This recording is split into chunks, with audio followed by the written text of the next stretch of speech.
নেতা বারবার কারাবরণ করে নেতা শিক্ষাবিদ জনাব ইসাক খন্দকার, উপস্থিত অন্যান্য নেতৃবৃন্দ, সম্মানিত নোয়াখালীবাসী, আসসালামু আলাইকুম ওয়া রাহমাতুল্লাহি ওয়া বারাকাতুহু। 5G গতি তো চলছে, 5G গতি। সংগ্রামী নোয়াখালীবাসী, দীর্ঘ 30 বছর ধরে আমরা শুনেছি নোয়াখালী নাকি বিএনপির ঘাঁটি। আজকে আমরা জানতে চাই নোয়াখালী বিএনপির ঘাঁটি নাকি ইসলামপন্থীদের ঘাঁটি।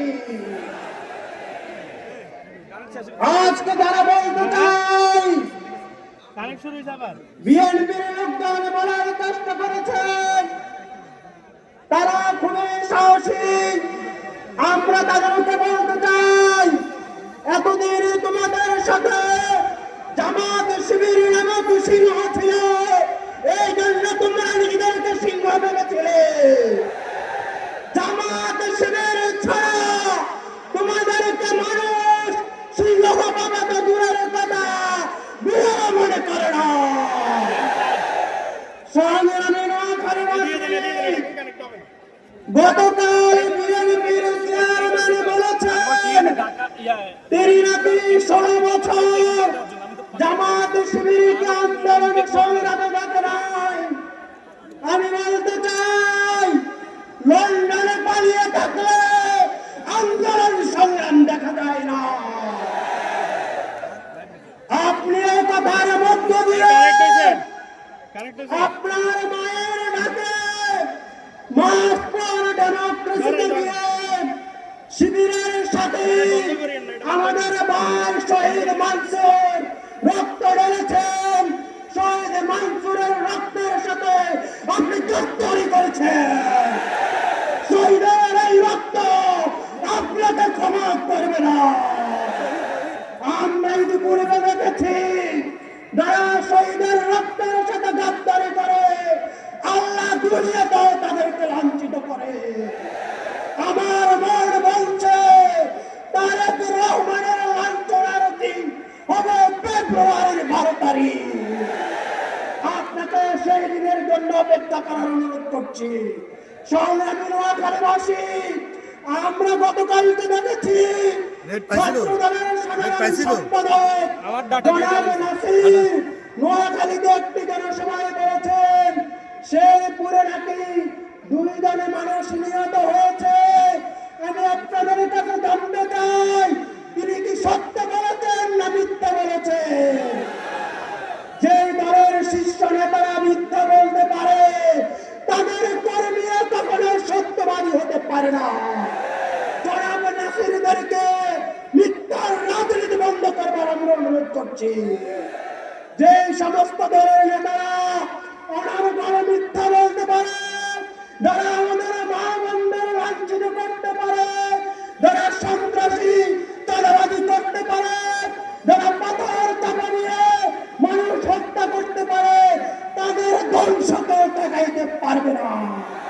সংগ্রামী নোয়াখালীবাসী, এই নোয়াখালীর সন্তানেরা বছরের পর বছর কষ্ট করে বাংলাদেশের অর্থনৈতিক চাকাকে সচল রাখবার জন্য হাজার হাজার কোটি টাকার রেমিটেন্স প্রেরণ করে, কিন্তু গত 54 বছর নোয়াখালীবাসীর সাথে ইনসাফ করা হয় না। আমরা বলতে চাই আগামী দিনে ন্যায় এবং ইনসাফের প্রতীকী নিয়ে জামাতের নেতৃত্বে যে 11 দলীয় জোটের সরকার গঠন হবে, ওরা এই নোয়াখালীবাসীর সাথে অবশ্যই ইনসাফ করবে। সংগ্রামী নোয়াখালীবাসী, আমি শেষ করতে চাই ভোটের বিষয়ে আপনাদেরকে সচেতন করে আপনারা আমার সাথে বলবেন হ্যাঁ মানি হাদি, না মানি মুদি। নারায়ে তাকবীর, নারায়ে তাকবীর। হ্যাঁ মানি হাদি, না মানি মুদি। হ্যাঁ মানি হাদি, না মানি মুদি। ইনকিলাব ইনকিলাব। ইনকিলাব ইনকিলাব তুমি কে আমি কে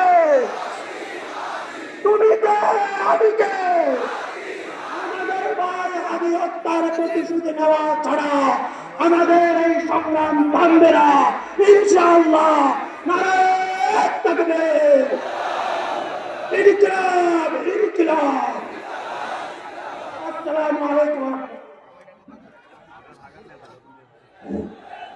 সংগ্রামী উপস্থিতি, এ পর্যায়ে আমাদের উদ্দেশ্যে বক্তব্য রাখবেন দক্ষিণ পূর্ব এশিয়ার বৃহত্তর ছাত্র সংগঠন বাংলাদেশ ইসলামী ছাত্র শিবিরের কেন্দ্রীয় অর্থ সম্পাদক ছাত্র নেতা আনিসুর রহমান।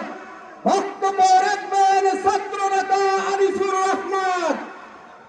নারায়ে তাকবীর। ইসলামী ছাত্র শিবির জিন্দাবাদ জিন্দাবাদ। বাংলাদেশ জামাত ইসলামী নারায়ে তাকবীর।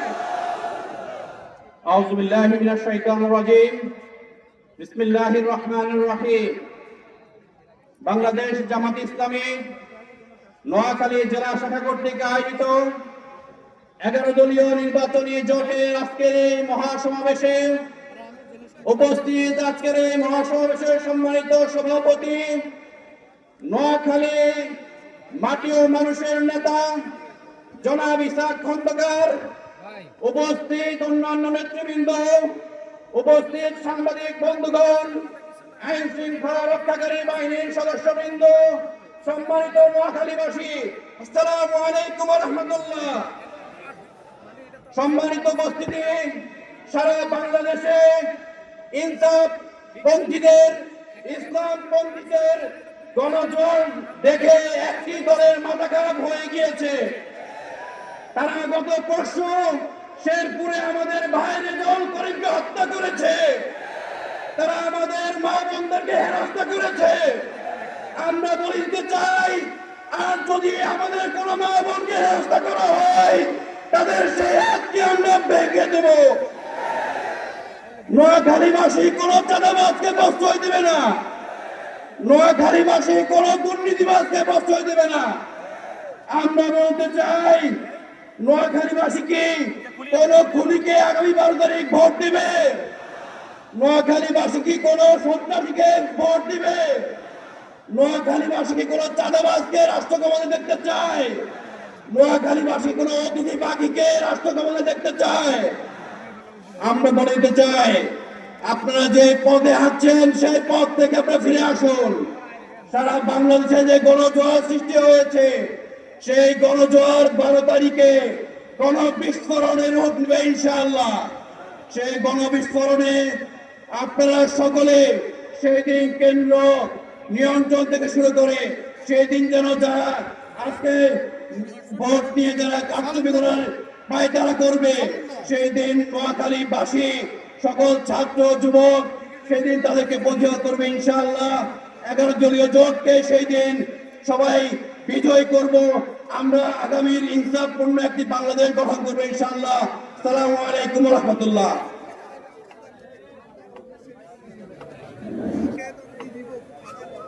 সংগ্রামী নোয়াখালীবাসী, এ পর্যায়ে আমাদের উদ্দেশ্যে বক্তব্য রাখবেন বাংলাদেশ ইসলামী ছাত্র শিবিরের সাবেক কেন্দ্রীয় সভাপতি, বৃহত্তর নোয়াখালীর কৃতি সন্তান, বাংলাদেশ শ্রমিক কল্যাণ ফেডারেশনের জেনারেল সেক্রেটারি জননেতা আতিকুর রহমান। এ পর্যায়ে বক্তব্য রাখবেন জননেতা আতিকুর রহমান। বিসমিল্লাহির রহমানির রহিম। বাংলাদেশ জামাত ইসলামী নোয়াখালী জেলার উদ্যোগে আজকের ঐতিহাসিক নির্বাচনী জনসভার সম্মানিত সভাপতি, বাংলাদেশ জামাত ইসলামী নোয়াখালী জেলার সংগ্রামী আমির, বিশিষ্ট শিক্ষাবিদ জননেতা ইসাক খন্দকার, মঞ্চে উপবিষ্ট 11 দলীয় নির্বাচনী ঐক্যের সম্মানিত নেতৃবৃন্দ, নোয়াখালী 6টি সংসদীয় আসনের সংসদ সদস্য প্রার্থীবৃন্দ, ইসলামী ছাত্র শিবির সহ বিভিন্ন পর্যায়ের সম্মানিত নেতৃবৃন্দ, সম্মানিত সাংবাদিক বন্ধুগণ, শহীদ পরিবারের সদস্যবৃন্দ, সংগ্রামী নোয়াখালীবাসী, আসসালামু আলাইকুম রহমতুল্লাহি ওয়া বারাকাতুহু। সংগ্রামী নোয়াখালীবাসী, বাংলাদেশের একটি ঐতিহাসিক মুহূর্তে নোয়াখালী জেলার আজকের এই জনসভা আয়োজন করা হয়েছে। আমাদের এই বাংলাদেশ দীর্ঘ সময় আমরা ফ্যাসিবাদী শাসনের কবলে ছিলাম। ওই ফ্যাসিবাদী গোষ্ঠী বাংলাদেশের মানুষের অধিকারকে হরণ করে নিয়েছিল। তারা জনগণের ম্যান্ডেট বিহীন ক্ষমতায় থেকে তারা আয়নাঘর বানিয়ে নির্যাতন চালিয়ে তারা জনগণের উপরে শোষণ চালিয়ে আমাদেরকে তারা অধিকার বঞ্চিত করেছিল।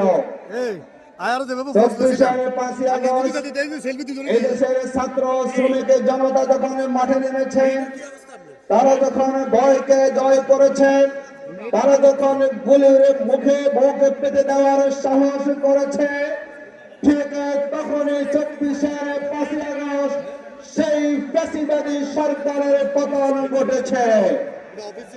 এবং যেই দেশ দীর্ঘ 15 বছর তাদেরকে বাংলাদেশের জনগণের মতের বিপরীতে গিয়ে তাদেরকে সহযোগিতা করে এই জনপদে আধিপত্যবাদী গোষ্ঠীর সাম্রাজ্য কায়েমে সহযোগিতা করেছিল, আমরা বলেছিলাম এই শক্তি কখনো টিকতে পারবে না। যাদেরকে জনগণ ভোট দেয় নাই, আমরা দেখলাম পাশের দেশ জনগণের ভোট না পেলে তারা শেখ হাসিনাকে অভিনন্দন জানিয়েছিল। আজকের এই স্বাধীন বাংলাদেশে আবার আমরা দেখলাম 5ই আগস্টের পরে আমাদের সেই ফাঁসিবাদী গোষ্ঠী তারা সেই দিল্লিতে গিয়ে আশ্রয় নিয়েছে। আমরা ভেবেছিলাম শেখ হাসিনার পতনের পরে কিংবা শেখ হাসিনার এই পতন থেকে শিক্ষা নিয়ে বাংলাদেশে আর কোন রাজনৈতিক দল ফ্যাসিবাদ হয়ে উঠবে না। অত্যন্ত দুর্ভাগ্যের বিষয়, এখনো জাতীয় সংসদ নির্বাচন অনুষ্ঠিত হয়নি, যার জন্য আমরা এখানে সমবেত হয়েছি। তার আগে বাংলাদেশের একটি দল তারা ফ্যাসিবাদের চরিত্র আবির্ভূত হয়েছে। যে বয়ানে আওয়ামী লীগ আমাদেরকে কথা শোনাতো, যেই কথা মিথ্যাচার করে আওয়ামী লীগ বাংলাদেশের রাজনীতি করছে, আমরা দেখলাম লন্ডন থেকে একজন বিদেশি এসে, যিনি 17 বছর আরামে এসেছিলেন এবং সেখান থেকে গুপ্তভাবে সংগঠন চালিয়েছেন, স্কাইপিতে সংগঠন চালিয়েছেন, তিনি এখন নতুন করে ফতোয়া জারি করেছেন যে জামাত ইসলামী দীর্ঘ 15-16 বছর আমরা জুলুমের সাথে আপোষ করিনি। যেই সংগঠনের নেতারা আয়নাঘরে গিয়েছেন, যার আমির একাধিকবার কারাগারে গিয়েছেন, যেই দলের সেক্রেটারি দীর্ঘ 6 থেকে 7 বছর কারাগারে গিয়েছেন, যেই দলের 500 কর্মী শহীদ হয়েছেন, আর ওই লন্ডন থেকে আগত রাজনীতিবিদ বলছেন আমরা নাকি 15 বছর আওয়ামী লীগের সাথে নাকি আমরা মিলে মিশেছিলাম। আমরা আপনাকে জিজ্ঞাসা করতে চাই, বিগত 17 বছরে আপনি কোন কারাগারে বন্দী ছিলেন? আমরা জিজ্ঞাসা করতে চাই, আপনি কয়বার সেখানে গ্রেফতার হয়েছিলেন? আপনি অত্যন্ত দুর্ভাগ্যজনক ব্যক্তি। যেই দলের কর্মীরা শহীদ হয়েছিল, যেই দলের কর্মীরা জীবন দিয়েছে, আয়নাঘরে গিয়েছে, আর আপনি সেই দলের নেতা হয়ে বিদেশে বিলাসী জীবন যাপন করেছেন, আর এখন সে আমাদেরকে সবক দিচ্ছেন জনগণ আপনাকে প্রত্যাখ্যান করেছে। আমরা আপনাকে জিজ্ঞাসা করতে চাই, যেই কথা মাহমুদুর রহমান বলেছিলেন আপনাকে সামনে রেখে, জনাব তারেক রহমান, আপনি লন্ডনে ছিলেন, আপনি এখনো বাংলাদেশকে বুঝতে শিখেন নাই। অন্তত 17 বছর আপনি লন্ডন ছিলেন, অন্তত আপনি 17 মাস সময় নেন বাংলাদেশের রাজনীতিকে বোঝার জন্য। কিন্তু আমরা দেখলাম আপনি অপেক্ষা করতে রাজি নন। আপনি সারা বাংলাদেশে জামাতের পক্ষে, 11 দলের পক্ষে, দাঁড়িপাল্লার পক্ষে গণজোয়ার দেখে আপনি এখন কথাবার্তার লাগামহীন হয়ে পড়েছেন, ঠিক না বলে? এখন আপনার নাম হয়ে গিয়েছে লন্ডনে মুক্তি, ঠিক না বলেন? এই বাংলাদেশে বহু মুক্তি আছে, নতুন লন্ডনে মুক্তির কোনো অবদান প্রয়োজন নেই। লন্ডনে মুক্তির জায়গায় লন্ডনে হতে পারে 56,000 বর্গ মাইলে বিনা পড়ালেখায় কোন মুক্তিকে জনগণ মানতে রাজি নয়। সংগ্রামী নোয়াখালীবাসী, আপনারা জেনেছেন গত পরশুদিন শেরপুরে আমাদের প্রিয় ভাই রেজাউল করিমকে ওই মুক্তি দলের নেতারা কর্মীরা অত্যন্ত নৃশংস কায়দায় কুপিয়ে কুপিয়ে তারা সেখানে শহীদ করে দিয়েছে। আমরা জামাত ইসলামী জায়গায় বলতে চাই, আমরা নতুন বাংলাদেশকে ধারণ করে আমরা ইনসাফের বাংলাদেশ গড়তে চাই, আমরা কল্যাণ রাষ্ট্র গঠন করতে চাই। ওই সন্ত্রাসী করে বাংলাদেশের রাজনীতিকে 24-এর 5 আগস্টের পরে জনগণ বিনামূল্যে প্রত্যাখ্যান করা শুরু করেছে। এখন সবাই বলে বাংলাদেশে নাকি একটা দল তারা মুসলেকা দিয়ে এসেছে, না বলেন? আমরা শুনতে পাচ্ছি 5 আগস্টের পরে আপনি দেশে আসেন নাই, আপনি নানা আলাপ আলোচনা করে আপনাকে এখানে ক্ষমতা আনবে, সেই নিশ্চয়তা পাওয়ার পরে বাংলাদেশের জনগণের উপরে আস্থাহীন হয়ে একটা রাষ্ট্রের উপরে আস্থাশীল হয়ে মুসলেকা দিয়ে দীর্ঘ 15-16 মাস পরে দেশে এসে আপনি এখন প্রধানমন্ত্রী হওয়ার স্বপ্ন দেখছেন, না বলে? বাংলাদেশের জনগণ 17 বছরের পলাতক কোন ব্যক্তিকে এবার প্রধানমন্ত্রী বানাবে না।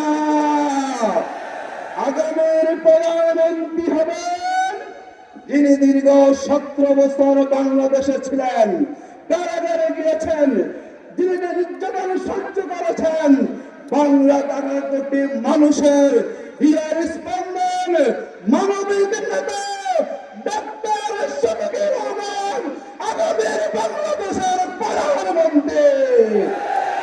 এই জন্য আপনারা খেয়াল করেছেন, টেকনাফ থেকে তেতুলিয়া, রূপসা থেকে পাতুরিয়া, মনে হচ্ছে একজনের হেমিলনের বংশীবাদক, তিনি যেখানেই যাচ্ছেন গণজোয়ার সেখানে তৈরি হচ্ছে। আজকের এই নোয়াখালীর ময়দান প্রমাণ করে ইনশাআল্লাহ এই নোয়াখালীর 6টা আসনে দলীয় প্রার্থীরা বিজয়ী হবে ইনশাআল্লাহ। এই জায়গায় আর দানের শীষ বিজয়ী হবে। দানের শীষের দ্বারা এখানে প্রার্থী আছেন না, আমরা সবাইকে চিনি, সবাইকে আমরা জানি। এখানের কোন প্রার্থীকে বিগত 15 বছরে আমরা রাজপথে দেখি না। ওনারা বিগত 15 বছর আওয়ামী লীগের সাথে আঘাত করে নিরাপদে ছিলেন, শান্তিতে ছিলেন, আর এখন এসে দানের শীষের প্রতীকে ভোটছে জনগণের কাছে রাষ্ট্র গঠনের সুযোগ চাচ্ছেন। জনগণ আপনাদেরকে আর সেই সুযোগ দেবে না। আমি কথা লম্বা করব না, আমাদের মেহমান আছেন। আমরা শুনলাম জামাত যখন বলে আমরা দুর্নীতিমুক্ত বাংলাদেশ গড়তে চাই, তখন আমাদেরকে জিজ্ঞাসা করা হয় 2001 সাল থেকে 6 সালে আপনারা তখন পদত্যাগ কেন করেন নাই? আমি আসলে বুঝি না একজন দলীয় প্রধান, এত বছর তিনি লন্ডন ছিলেন, রাজনৈতিক প্রতিপক্ষকে কোন কথা বলে ডায়াল করতে হয় উনি কিন্তু এখনো সেই ভাষা শিখতে পারেন নাই।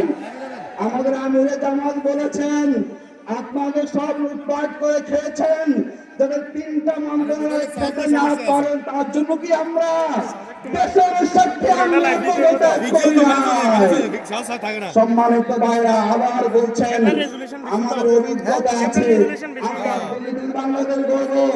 আমরা জিজ্ঞাসা করতে চাই যে দলের মধ্যে 24-এর 5ই আগস্টের পরে কোনো পরিশুদ্ধ হয় নাই, সংস্কার হয় নাই, তারা যখন আবার 39 জন ঋণ খেলাপিকে মনোনয়ন দিয়েছেন, তার মানে বোঝা যাচ্ছে যেই দল বুকে দুর্নীতি মুক্ত বাংলাদেশের কথা বলে আর তাদের মধ্যে ঋণ খেলাপিকে মনোনয়ন দেয়, সেই দল কখনো দুর্নীতি মুক্ত বাংলাদেশ করতে পারে না।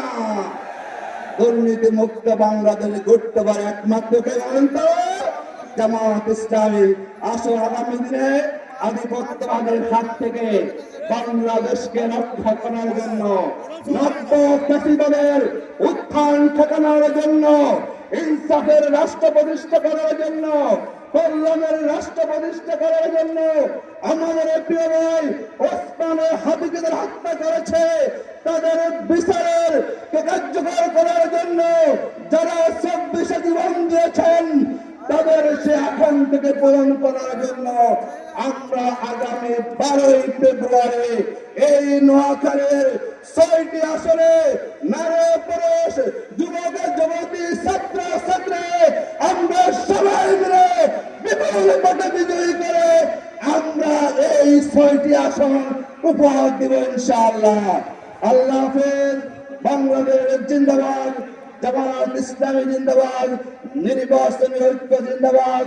আগামী বাংলাদেশ মুক্তির বাংলাদেশ, শান্তির বাংলাদেশ, আল্লাহ রাব্বুল আলামিন সেই বাংলাদেশ গড়ার জন্য আমাদেরকে অত্যন্ত বলিষ্ঠতার সাথে সকল প্রতিবন্ধকতাকে মারিয়ে ভোট কেন্দ্র পাহারা দিয়ে সকল সন্ত্রাসকে মোকাবেলা করে আমাদেরকে সেই বাংলাদেশ গড়ার তৌফিক দান করুন। আল্লাহ হাফেজ। আসসালামু আলাইকুম ওয়া রাহমাতুল্লাহি ওয়া বারাকাতুহু। সংগ্রামে উপস্থিতি, আগামীর বাংলাদেশ হবে দুর্নীতি মুক্ত বাংলাদেশ, আগামীর বাংলাদেশ হবে সন্ত্রাস মুক্ত বাংলাদেশ, আগামীর বাংলাদেশ হবে চাঁদাবাজ মুক্ত বাংলাদেশ, আগামীর বাংলাদেশ হবে ঋণ খেলাপি মুক্ত বাংলাদেশ, আগামীর বাংলাদেশ হবে বৈষম্য মুক্ত বাংলাদেশ। এ পর্যায়ে আমাদের উদ্দেশ্যে একটি যৌথ সঙ্গীত পরিবেশন হবে। সঙ্গীত পরিবেশন করবেন দেশের শিল্পী গোষ্ঠী।